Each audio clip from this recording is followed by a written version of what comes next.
Ahora, vamos a iniciar una segunda ronda dentro de esta sesión, con la cual cada ponente tendrá 5 minutos para complementar su ponencia. Lo que quisiera es de una vez y aprovechar para avanzar un poco más en el tiempo, es irles indicando las preguntas, algunas preguntas que nos ha hecho el público, son varias de ellas, las agradecemos por el interés que han tenido, pero voy a ir resumiendo para que ustedes las puedan ir contestando. Primero, para todos los ponentes, tengo la pregunta de Edgar Río, permítanme un segundito, de Gustavo Orozco. ¿Consideran que para efectos de la aplicación de las disposiciones de las leyes de trabajo debe existir la seguridad social, protección de la persona y perspectiva de los derechos humanos? Que ya el maestro Zavala ya lo ha contestado, pero también otros ponentes probablemente tengan interés de contestarla. Otra pregunta es de Daniel Soto. Considerando los principios de derechos humanos, pro homine y progresividad e inalienabilidad, donde todas las personas gozarán de los derechos humanos reconocidos en la Constitución y tratados internacionales, ¿se consideran ustedes que existe una posible inconstitucionalidad sobre no reconocer el derecho a la libre sindicalización de los servidores públicos? ¿No existe una limitación por parte del Estado para con sus servidores, considerando que existe la ley de responsabilidad administrativa para la destitución de un cargo por cualquiera de las causas reconocidas en dicha ley? Estas dos preguntas es para todos los panelistas. Y vamos a iniciar con el magistrado, en el mismo orden, con el magistrado Martín Ubaldo Mariscal, a quien además de estas preguntas que se dieron en general para todos los panelistas, le hicieron dos preguntas en concreto. La primera, que viene de Edgar Río, que nos dice: ¿cuál es el punto de vista del impedimento para que los servidores públicos ingresen al sector privado durante el periodo de 10 años después de concluido el servicio público en términos del derecho humano al trabajo? Y también de Ricardo Santana, que nos dice: ¿debería el Consejo de la Judicatura Federal juzgar con perspectiva de personas en situación de vulnerabilidad al momento de emitir sus resoluciones y al resolver controversias entre los trabajadores de base y de confianza? Le cedo la palabra al magistrado Martín Ubaldo Mariscal. Le recuerdo que tenemos 5 minutos para que podamos abordar dentro del tiempo que tenemos. Muchas gracias. Adelante, magistrado. Sí, muchas gracias.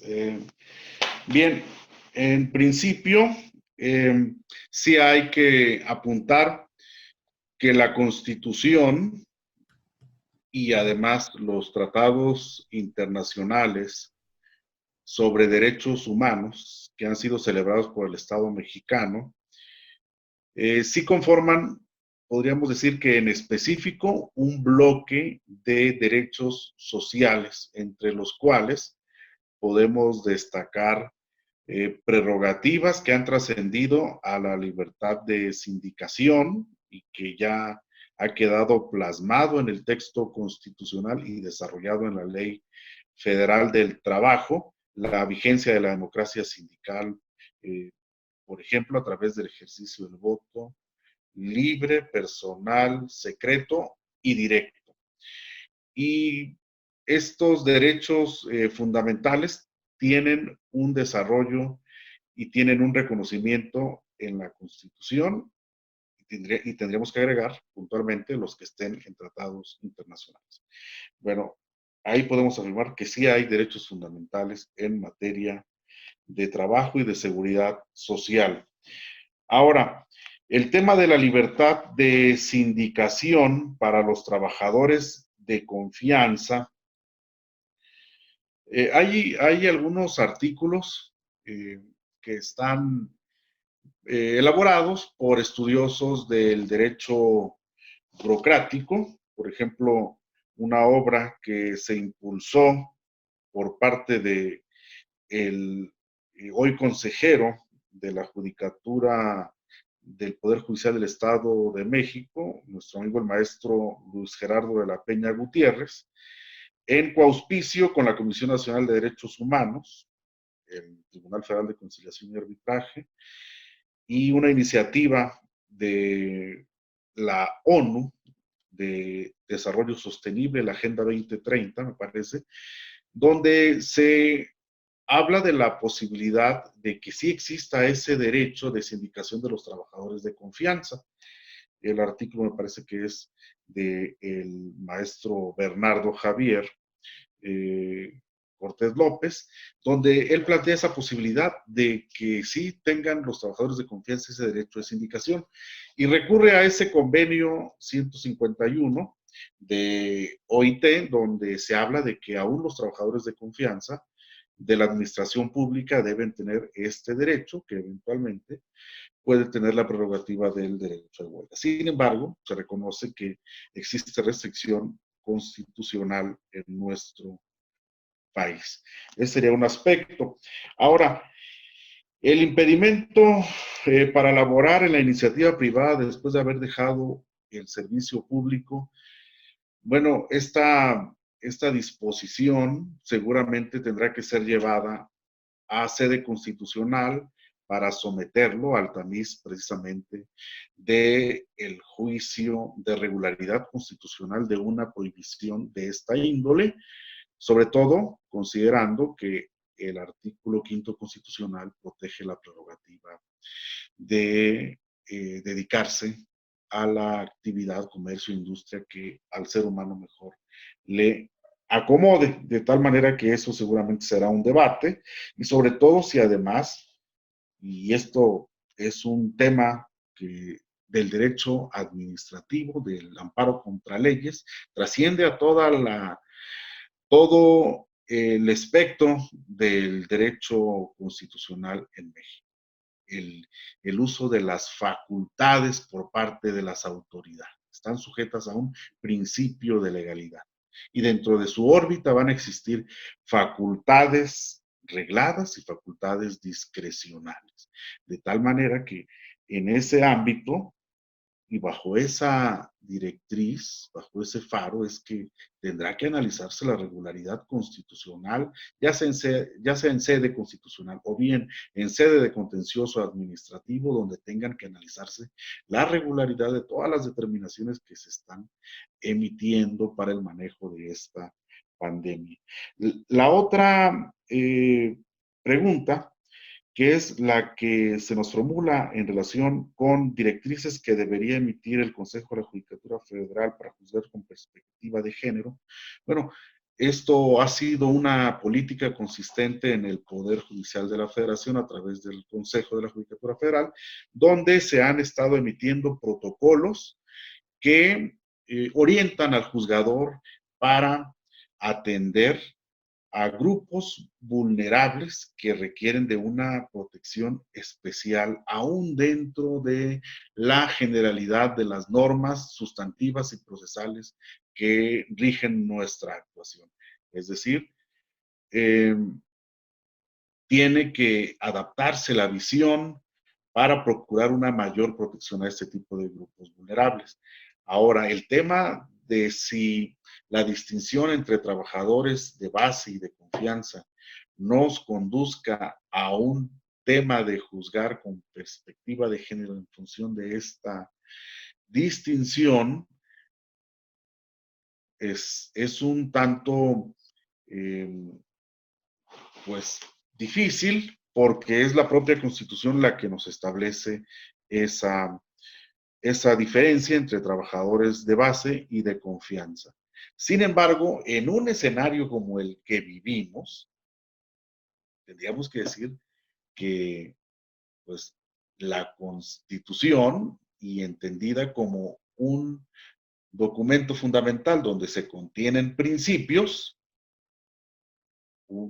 una Constitución no estaría privilegiando la desprotección de la persona en una situación como la que vivimos.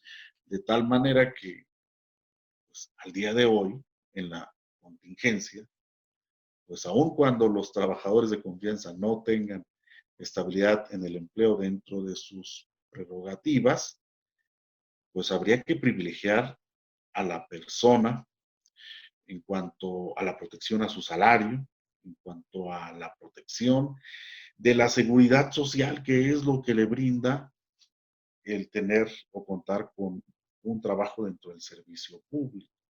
De tal manera que, pues en una situación como esta, pues si no como una perspectiva, sí como una vocación de la protección que dimana del artículo primero constitucional, como un principio fundamental de privilegiar la dignidad de la persona, sea de base o de confianza. Me parece que debemos privilegiar a la persona como una norma orientadora de las normas, de los principios constitucionales, donde a partir de cualquiera de los métodos hermenéuticos que se contemplan en el artículo primero constitucional, pues tendríamos que partir del principio pro persona y desde ahí eventualmente juzgar con esa visión.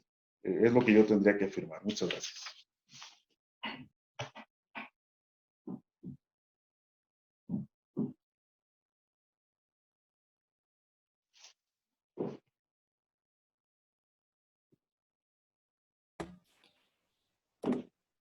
Muchas gracias, magistrado, por su participación y también por la respuesta a las preguntas del público. Tenemos 3 preguntas más que he resumido para todos los panelistas. ¿Cuáles son las diferencias, y quisiera que ustedes los pudieran aclarar, entre emergencia y contingencia sanitaria? ¿Qué sucedería si es despedido un trabajador de confianza durante la pandemia? ¿Qué tendría que hacer? Y finalmente, ¿cuál sería la condición de un trabajador que ha muerto o ha obtenido un certificado? Bueno, vamos a decirlo más bien, ¿cuáles serían las condiciones de un trabajador que ha obtenido un certificado de neumonía atípica, en su caso, para el reconocimiento de riesgos de trabajo? Y con ello cedo la palabra al maestro Luis Fernando Rodríguez Vera. Muy bien, muchas gracias, maestra. Pues respecto a las preguntas, respecto a la inconstitucionalidad de la libre sindicación, pues yo creo que pues también está justificado el hecho de que servidores públicos no puedan ser susceptibles de sindicalizarse, desde mi perspectiva. Habrá que ver hasta qué categoría es el que pudiera ser susceptible de sindicalizarse. Por la situación de las actividades que pueden realizar, pues es que no podemos pensar que un director de área forme su sindicato para lograr una estabilidad en el empleo que no le corresponde. Ya la Corte pues también ha estado resolviendo en algunos asuntos que los trabajadores de confianza no tienen derecho a la estabilidad del empleo y que su actividad está plenamente justificada, atendiendo a que participan a un proyecto de carácter político. Es decir, cuando nosotros acudimos a las urnas en uso de nuestro derecho legítimo al voto en nuestro sistema democrático, pues estamos votando por un proyecto político. Y obviamente que el hecho de que cada presidente de la República, cada gobernador, cada presidente municipal, pues tenga libertad de nombrar a sus gabinetes, a nombrar al equipo de trabajo que lo va a acompañar durante ese proyecto, pues es una cuestión de elemental necesidad, porque pues requiere tener un equipo de confianza que le pueda acompañar con el cumplimiento de los objetivos que se ha trazado en el proyecto. De ahí la responsabilidad que tenemos como ciudadanos, el tener que elegir de manera adecuada por quién vamos a votar. Entonces, Obviamente que para estos cargos de confianza, pues es justificado, comparto yo la visión de la Corte y pues, sobre todo en algunos otros foros donde hemos participado, vemos que es plenamente justificado el que se tenga esa limitante y esa posibilidad de la libre remoción. Habrá que hacer un análisis sobre todos los cargos, porque ahí es donde vemos que puede haber algunas inconsistencias, que hay algunos cargos en el gobierno federal, el gobierno estatal y en el municipal, donde no se justifica el que sean trabajadores de confianza, que puede ser personal que está desempeñando adecuadamente sus funciones, pero no realizan funciones que tengan ese carácter.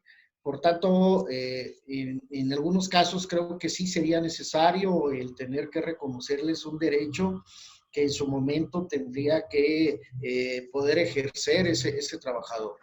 ¿Sí? Respecto a la cuestión de que si alguna persona es despedida en este momento de contingencia, bueno, pues tendremos que ver que si se trata de un trabajador de la Administración Pública Federal, pues el mismo decreto que les referí, pues prohíbe cualquier remoción de los cargos, no pueden ser despedidos en este momento. Si es un trabajador de la Administración Pública Estatal, pues ahí es donde tendría posibilidades de acudir ante pues, los tribunales, dependiendo del cargo que desempeñe, porque recuerden ustedes que al ser trabajadores de confianza, no tienen esa estabilidad en el empleo, no pueden demandar una reinstalación, no pueden demandar una indemnización, porque la misma ley no les concede esa posibilidad. Entonces, ¿qué tiene derecho? Bueno, pues habrá que acudir al tribunal estatal en su caso a reclamar sus partes proporcionales de aguinaldo y vacaciones, pero no tiene otra prerrogativa que hacer valer. Por otro lado, pues a manera de conclusión, pues comentar que pues, el gobierno de cualquier nivel, pues son los principales empleadores de trabajadores y finalmente pues también son los principales violadores de derechos. Sobre todo con estos trabajadores de confianza, como les digo, habrá que hacer algún análisis en cada uno de los casos específicos de algún ayuntamiento que, por ejemplo, llega un proyecto político distinto a otro color que ya estuvo en otra administración y efectivamente, como lo manifestó el magistrado Rosales Coria, pues llegan con su equipo de trabajo, pero como les digo, bueno, a veces es importante resaltar que sí es justificado la necesidad de tener esa libre remoción. ¿Sí? Porque responde al proyecto político, como les comento. Entonces, habrá que ver los cargos, las actividades que desempeñan, porque, por ejemplo, aquí en Michoacán, pues se acostumbra en algunos municipios que cambian los colores, cambia el partido y se hace una limpia de trabajadores a todos, desde el barrendero hasta los cargos mayores, ¿no? Entonces, sí es importante que se aumente la cultura del servidor público en el sentido de que hay derechos que tienen que ser respetados. ¿Sí? Habrá que ver también los cargos que tienen esa posibilidad de ser susceptibles de tener esa estabilidad en el empleo y que actualmente no lo tienen. Ahí es donde me manifiesto yo en relación con esta posibilidad de evitar la precarización y fortalecer esa dignidad de la persona, el pleno respeto a la dignidad de la persona, tener un trabajo digno y ser socialmente útiles, como dispone la Constitución, la Ley Federal del Trabajo. Entonces, sí creo que tenemos que hacer una revisión de los funcionarios, cuáles son las actividades que realizan, porque bueno, pues también a un secretario de Estado, como les comento, pues tienen un uso discrecional de recursos, tienen que ser honestos, tienen que ser probos. Sí es importante que tengan una actividad desempeñada con la mayor eficiencia, eficacia, que tengan que dar el servicio que requieren, que requerimos funcionarios comprometidos con su trabajo, que sirvan a la sociedad, porque esa también es una cuestión esencial. Entonces, sí es importante ver desde distintos aristas cuáles son los puestos que pueden ser susceptibles de tener esa estabilidad en el empleo.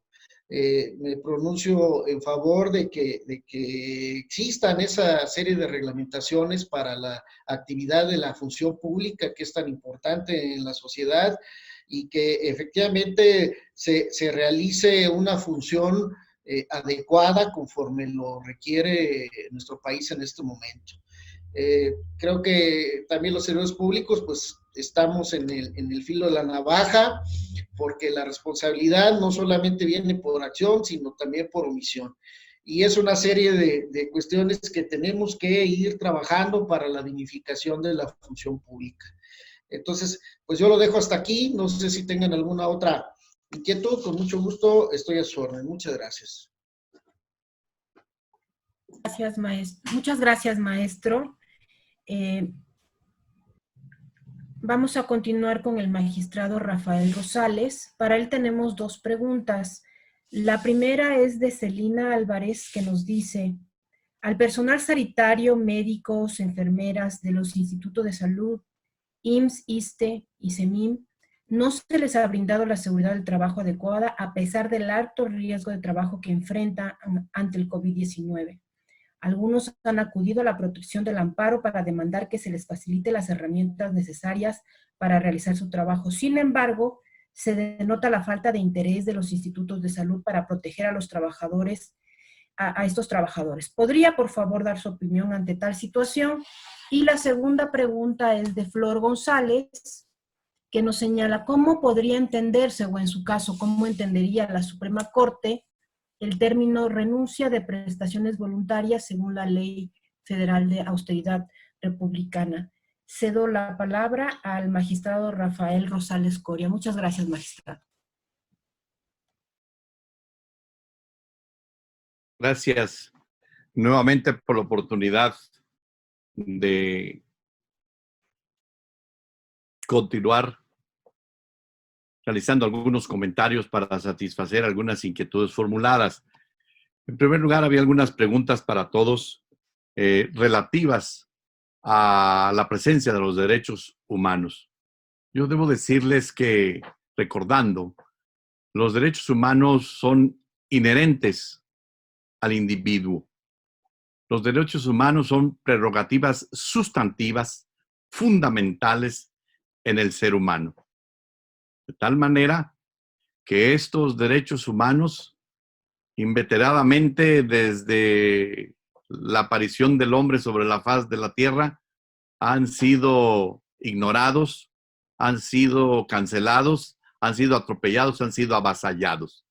Porque también desde los primeros años de la existencia del hombre sobre la tierra, se ha dado el fenómeno de la explotación del hombre por el hombre. Y ese fenómeno, esa realidad cruda, pero es nuestra realidad, es una circunstancia que se ha venido dando por el paso de los siglos y hasta nuestros días. Hasta nuestros días, solo que en diferentes formas y bajo diferentes mecanismos. La explotación del hombre por el hombre, desde antes hasta ahora, se sigue dando. Eso es indiscutible. Y con ello, el desconocimiento, la cancelación de las prerrogativas fundamentales del individuo siguen siendo el pan de cada día. Hace algunas décadas se empezó a luchar en algunos lugares del mundo sobre el reconocimiento a los derechos humanos, sobre el principio pro homine, el principio pro persona. Y por ello existe la instancia internacional, que es la Organización de las Naciones Unidas, que emprendió esa lucha para el reconocimiento de los derechos humanos. Nosotros tenemos en boga la Comisión Interamericana de los Derechos Humanos, y en el contexto de esta situación, el Estado mexicano ha celebrado convenios y tratados internacionales precisamente para asumir el compromiso de respetar y reconocer esos derechos. Y también, por ello, en la Constitución Política de los Estados Unidos Mexicanos se ha generado la reforma legislativa conducente. De tal forma, pues, que los derechos humanos hoy más que nunca están presentes en el ámbito legal de nuestro país. Es obvio, es natural que en la aplicación de la norma jurídica, háblese de la legislación federal del trabajo o de cualquier otra norma jurídica vigente y positiva en nuestro país, debemos tener presentes los derechos humanos. Y no solo eso, sino que también quienes tienen la elevada responsabilidad de impartir justicia, de aplicar el derecho general y abstracto a los casos particulares y concretos que se plantean a través de demandas o de denuncias, se tiene la obligación de tener presentes los derechos humanos. Sin embargo, atender a los derechos humanos no implica juzgar de manera injusta, de manera sesgada o en términos parciales a favor de quienes presuntamente alegan violentados sus derechos humanos. Eso debemos reconocerlo y diferenciarlo, porque muchas veces los actores en los juicios y en las demandas, cuando no logran obtener satisfactorio su interés legítimo, hablan de que se han violentado sus derechos humanos e inmediatamente acuden a instancias superiores alegando a eso, y luego pretenden amenazar o espantar a los juzgadores con que van a acudir ante las instancias internacionales de derechos humanos para denostar y evidenciar al juzgador que está fallando y que está resolviendo un asunto conforme a la legalidad. Porque recordemos que el derecho es el arte de darle a cada quien lo que le corresponda. Y muchas veces hay gentes que pelean derechos a los que en verdad no pueden acceder y están tratando de hacer uso mal debidamente de los derechos humanos. Desde luego que en la aplicación de las normas laborales se deben tener los principios y las prerrogativas sustantivas del individuo, como es decir, atender el espíritu de justicia, de dignidad, el principio de ecuanimidad y de buena fe, entre otros. Por ello, la elevada responsabilidad de los juzgadores en nuestro país. También hay quien pregunta de si, hablando de derechos humanos, podría hablarse de la inconstitucionalidad en cuanto al derecho a la libre sindicación.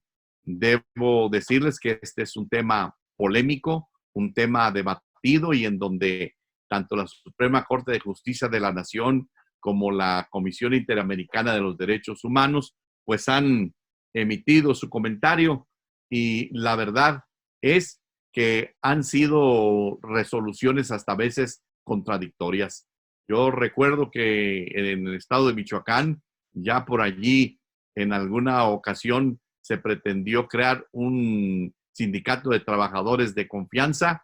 En primera instancia se resolvió negando ese derecho, se fueron al amparo y el juzgado de distrito ordenó a la autoridad laboral a que otorgara el registro de ese sindicato de trabajadores de confianza.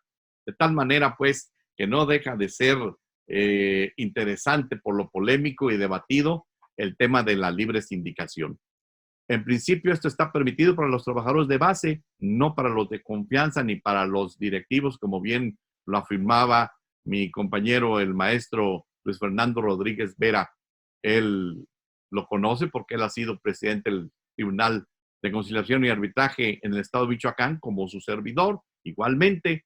Sin embargo, si atendemos a lo que señala estrictamente la legislación laboral en el numeral 356, dice que sindicato es la asociación de trabajadores o de patrones, de trabajadores o de patrones, constituida para el estudio, mejoramiento y defensa de sus respectivos intereses. Luego, entonces, hay quienes se preguntan también, bueno, si la ley expresamente dice que se pueden sindicalizar hasta los patrones, ¿por qué los otros trabajadores de confianza no? Ahí dejo yo la pregunta. Y precisamente el razonamiento del por qué a veces se fallan los asuntos de manera contradictoria.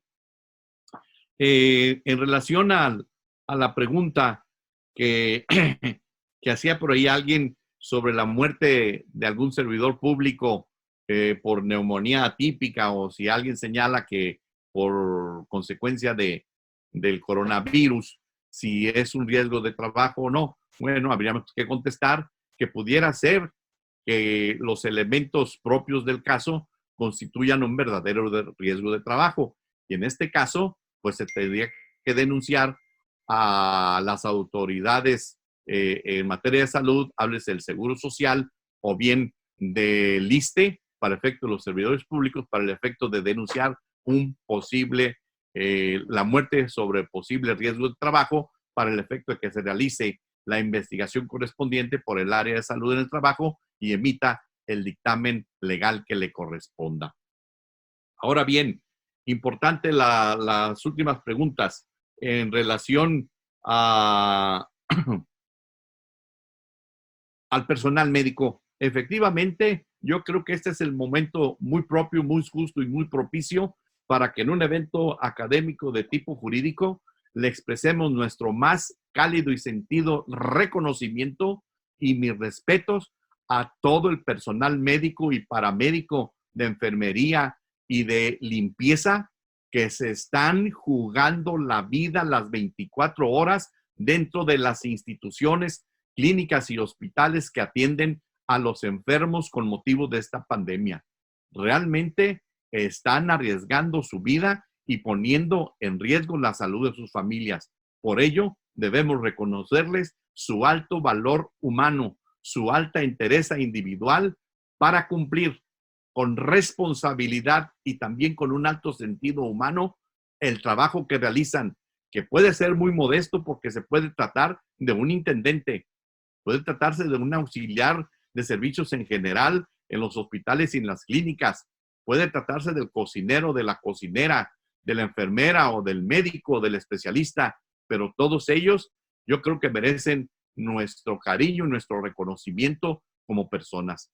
Ahora bien, sí es muy necesario que las autoridades en nuestro país estén atentas a que se les otorguen los implementos, los accesorios, el equipo y las herramientas propias para trabajar en términos cabales de protección para el efecto de minimizar en lo posible el contagio de estos servidores públicos, porque como ya hemos conocido por los diferentes medios de comunicación, hay servidores públicos de la salud que desgraciadamente han fallecido en el intento de salvar la vida de los demás. Entonces, para ellos, nuestro más sincero homenaje. Yo creo que lo menos que tiene que hacer el gobierno federal, el gobierno de los estados y los gobiernos municipales es atender las peticiones de protección en materia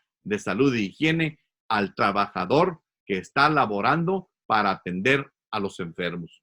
Finalmente, preguntan cómo atender lo que son las renuncias de derechos en relación a la Suprema Corte de Justicia de la Nación. Bueno, ya por allí hablaba mi compañero Luis Fernando de un principio fundamental que establece la Constitución Política de los Estados Unidos Mexicanos en el 123 y que también lo secunda la legislación federal del trabajo, la irrenunciabilidad de los derechos de los trabajadores, que a propósito de esas disposiciones decretadas para que no perciban algunas prestaciones al final del año los trabajadores, bueno, la ley federal de trabajo es muy clara.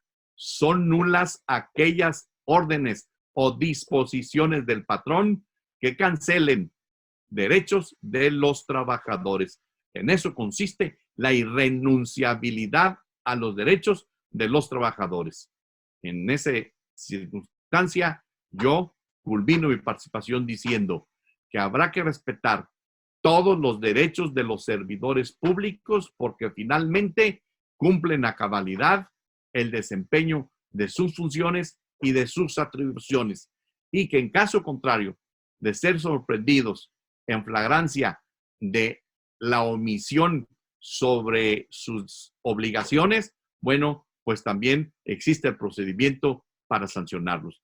Pero no es factible ni admisible el que se les pida y se admita la renuncia de sus derechos genuinamente obtenidos con el trabajo intenso que llevan a cabo los servidores públicos.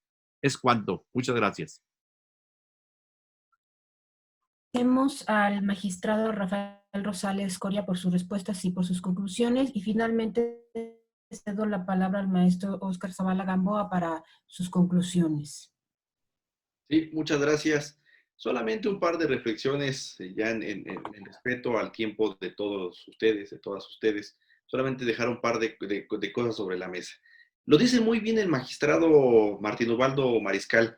Él habla mucho de control de convencionalidad y de la parte importante de los tratados internacionales. Y me parece que ahí está la clave, ¿no? Me parece que está la clave ahí en revisar las disposiciones internacionales. Podemos estar de acuerdo o no con la libre sindicación, el caso de los trabajadores de confianza, pero me parece que habrá que hacerlo a la luz, y ya lo ha hecho la OIT a través del Comité de Libertad Sindical, ha analizado el tema. Entonces me parece que hay que retomar algunas discusiones, particularmente ahora con el no tan reciente, pero sí últimamente, ratificación del convenio 98 de la OIT. No, me parece que hay que analizarlo en este sentido, y seguramente habrá algunas nuevas consideraciones. Y también, digo, recomiendo sobre esto, hay un análisis muy interesante de Carlos Ledesma, que escribió para la OIT un libro muy interesante que tiene que ver sobre el derecho de sindicalización o derechos sindicales de los servidores públicos, un libro que está en línea, ¿no? Lo hizo para la OIT, es un texto muy, muy interesante y habla del caso mexicano. Es del 2011, pero sí tiene algunas cuestiones muy, muy interesantes.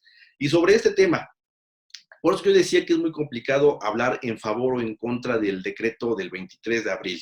Es muy complicado porque efectivamente, y bien lo comentaba el magistrado Rosales Coria, el concepto de irrenunciabilidad de derecho laboral es un concepto muy, muy, muy importante para el derecho laboral. Tal vez de los más importantes, es la base del derecho tutelar del derecho del trabajo, ¿no? Es muy, muy importante. No obstante, también no hay que perder de vista, y por eso debemos analizarlo de manera conjunta, las limitaciones que tienen los trabajadores de confianza respecto de la normatividad o el derecho burocrático en general, ¿no? Expresamente los trabajadores como están excluidos de la norma burocrática, que los sujeta mucho más a una cuestión de derecho administrativo, y por eso que me parece que es muy complicado hablar sobre una postura, porque me parece que ambos tienen argumentos muy, muy contundentes respecto en favor o en contra, ¿no? Entonces, por supuesto, yo estoy de acuerdo en la irrenunciabilidad de los derechos laborales, pero sin perder de vista el caso particular, porque como decíamos, la fracción tercera de este acuerdo sí hace una referencia de a quién se refiere, por quiénes son los servidores públicos a los que se pueden ver afectados sus derechos o sus prestaciones laborales, y precisamente se trata de trabajadores de confianza, ¿no? Entonces eso me parece que es un tema que tendría que analizarse con mucho mayor cuidado y con las respectivas circunstancias.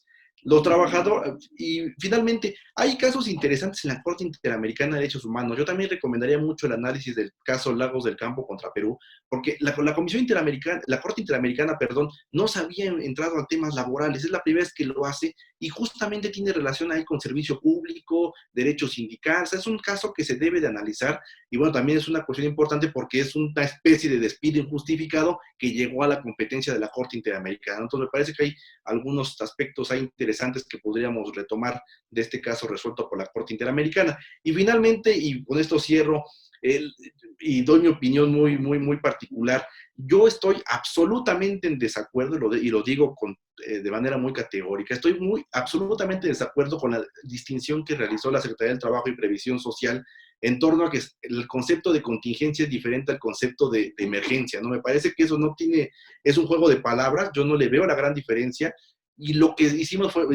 hizo fue restringir una cuestión que ya habíamos aprendido con el tema de la influenza del 2009, y me parece que se trata de un juego de palabras sin que yo pueda distinguir alguna diferencia, no más cuando la ley no hace referencia. Hay por ahí quien dice que sí hace referencia a la emergencia, pero como parte de la contexto, yo no encuentro ninguna diferencia, y me parece que estamos más bien en un juego de palabras que será el Poder Judicial de la Federación. Ojalá le caiga al magistrado Martín Ubaldo, ¿no?, para que tenga algunas reflexiones sobre el tema, pero yo considero en mi muy particular punto de vista que no estamos en dos disposiciones contrarias, sino al contrario.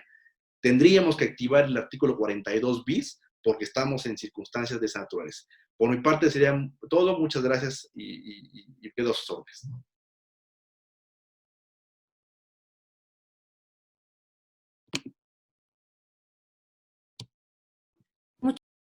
maestro. Y finalmente, para cerrar con esta mesa, cedemos la palabra a la diputada Susana Cano González, secretaria de la Comisión de Seguridad Social de la Cámara de Diputados. Diputada, por favor, si nos podría ayudar para cerrar con esto. Gracias. Muchas gracias. Quisiera concluir mi participación ampliando un par de reflexiones. En el mundo del derecho siempre cabe la interpretación de las leyes y disposiciones. Sin embargo, para juzgar de violatorio el derecho al nuevo sistema de relaciones laborales en México, habría de reconocer, primero, los artilugios jurídicos diseñados como lo fue en otros sexenios, el denominado servicio profesional de carrera. Segundo, no me imagino un solo gobierno en el planeta que no merezca incorporar personas con su misma identidad histórica de lucha al servicio del público. Por lo tanto, quererles negar al actual gobierno desde la teoría jurídica darle identidad con servidores públicos que comparten el mismo ideario político y acciones sería una pretensión no igual, sino mayormente violatoria al propio sistema político y la forma de gobierno que es válida para la democracia moderna. Para concluir, les comparto que en Morena como en el nuevo gobierno son 3 principios los que rigen nuestra conducta como un código de ética. No mentir, no robar, no engañar. Hablar de la naturaleza corruptible de las personas ya no es parte de esta nueva era en México. Buenas tardes y gracias a todos. Corruptible, otra vez Agradecemos su participación el día de hoy. Tomaremos en cuenta pues todas las preguntas que quedaron pendientes, se las enviaremos a los ponentes para que ellos en su momento y con el tiempo que dispongan poder responderles. Y por lo demás, pues esperando que pues nos pudieran acompañar en otros mesas de análisis que se hagan. Solo comentarles que las constancias se van a entregar a aquellas personas que se hubieran registrado en su momento y que hubieran participado pues en la mayor parte, estuvieran conectados la mayor parte del tiempo durante esta sesión. Con eso agradezco mucho la participación, agradezco mucho a los organizadores, la Secretaría de la Comisión de Seguridad Social de la Cámara de Diputados, el Claustro Nacional de Doctores Honoris Causa, los abogados laboralistas del Estado de Michoacán y por supuesto a nuestros ponentes y participantes que hemos tenido una excelente jornada en las cuales hemos puesto sobre la mesa temas relevantes que aunque ya han sido revisados, tratados por el Poder Judicial de la Federación, aún siguen generando pues nos siguen generando dudas, nos siguen generando controversia en razón de que se debe considerar el derecho de los trabajadores al servicio del Estado como un derecho humano y se lo debe analizar y tratar así. Les agradezco su participación. Muchas gracias a todos.